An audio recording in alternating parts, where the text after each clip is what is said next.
Assalamualaikum warahmatullahi wabarakatuh.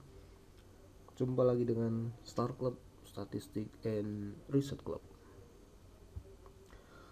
Pada kesempatan kali ini kita akan membahas tentang rumus besar sampel untuk kategori deskriptif dengan skala data kategorik.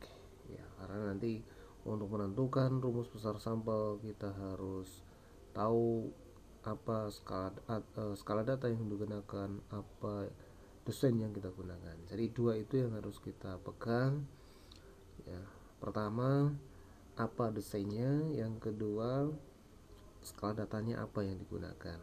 Ya, pada kesempatan kali ini saya akan menjelaskan bagaimana menentukan rumus besar sampel untuk desain deskriptif dengan skala data kategorik. Baik, kita masuk ke materi.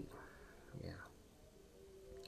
Jadi pada kasus deskriptif dengan skala data kategorik, rumusnya adalah seperti ini, seperti yang sudah pernah saya sampaikan pada video sebelumnya. Ya, n sama dengan z alpha kuadrat dikalikan p dikalikan q dibagi d kuadrat, di mana n itu adalah jumlah sampel, z alpha ini adalah derivat baku alfa. Biasanya yang kita gunakan adalah 5%, jadi besarnya adalah sekitar 1,96 ya, 1,96.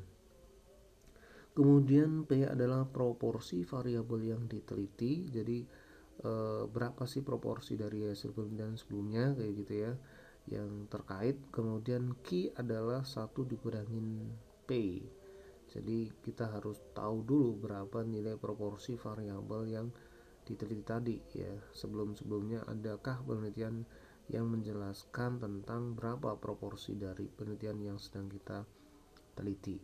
Kemudian D-nya adalah presisi.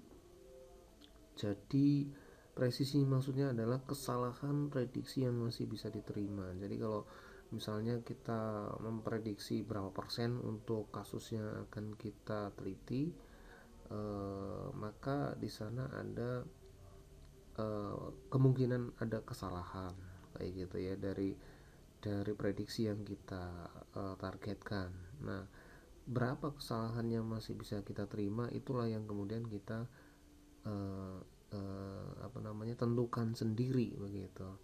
Nah, misalnya besarnya berapa persen, misalnya 5% atau 10% atau 30%. Jadi ada kesalahan yang masih bisa ditoleransi begitu ya, dari prediksi yang kita prediksikan. Ya, semakin besar kesalahannya ya tentunya kurang bagus, karena mestinya semakin kecil presisinya ya semakin bagus ya, karena apa yang kita prediksikan itu semakin tepat begitu kurang lebih ya.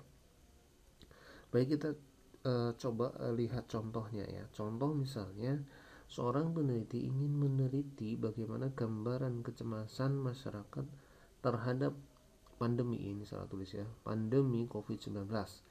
Diketahui misalnya proporsi kecemasan dari hasil penelitian sebelumnya sebesar 60% misalnya ya.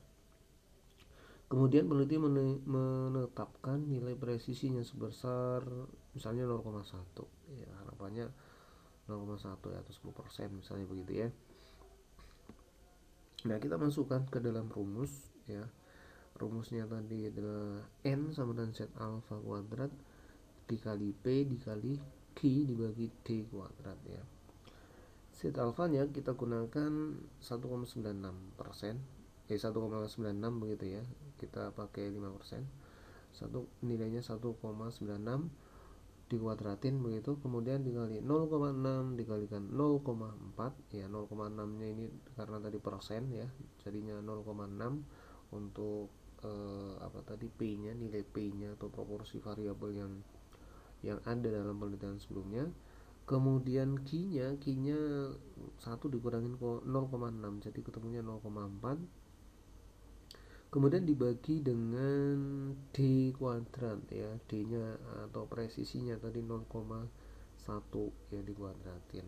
Nah, kemudian hasilnya adalah 0,922 dibagi 0,01, ketemunya adalah 92,19 Ya ini kalau kita dibulatkan ya menjadi 93 ya. Jadi dalam kasus ini untuk meneliti gambaran kecemasan masyarakat terhadap pandemi COVID-19 dibutuhkan eh, jumlah sampel sebesar 93 sampel atau 93 responden. Ya, saya kira itu terkait dengan deskriptif kategorik ya untuk skala data kategorik. Nah, apabila teman-teman ada pertanyaan atau ada hal-hal yang masih bingung, silakan bisa ditanyakan melalui kolom komentar atau melalui chat WA yang ada dalam deskripsi pada video ini.